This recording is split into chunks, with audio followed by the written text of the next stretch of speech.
In front of me is LG K22, and let me show you how to turn on or turn off dial pad tones on the following device.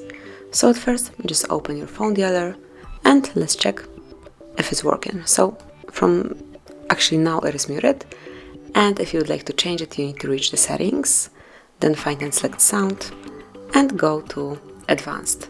Here you will notice dial pad tones smoothly marked, and here you can hear the change. So this is it. This is how you can activate or deactivate, because obviously you can turn it off the same way how you can turn on or off dial pad tones. Thank you for watching. Please subscribe our channel and leave the thumbs up.